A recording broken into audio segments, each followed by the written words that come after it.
Welcome to Quilt Chat. I'm Donna Holmes, and today I'm with John Nossel.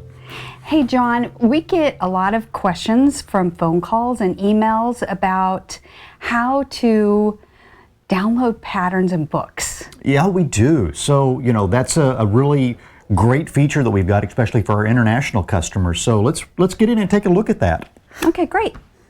Okay, so the first thing you'll need to do is make sure that you are logged into our website. So if you see the login option up here in the top right-hand corner, you are going to need to log in. And then once you're logged in, you'll see the My Account up here, and we'll click on the My Account, and this will bring us into all of our settings. So if you ever need to change your password or something like that, you can do that all right here.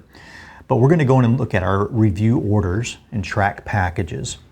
So by default, when you come into your order history here, you're going to see the orders for the last month. It's nice because we can go in and see orders that we've done in the last 6 months in this situation. So you see that I downloaded the tic-tac pattern here. So once you're on this list of seeing your orders, over here on the right, we have the download file.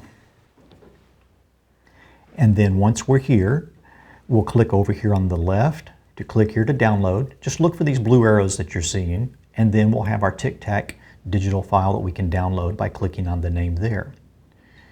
In the situation of my computer, I see a little notice down here, so I'm actually able to bring that up, and I see that I've got the downloadable pattern here.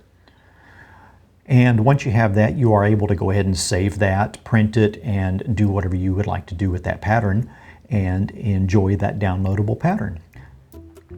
Okay, so as you see, there's just a few basic steps to be able to download your pattern, and it makes it really easy, especially for those international customers and different customers that are wanting to save a little bit on their shipping.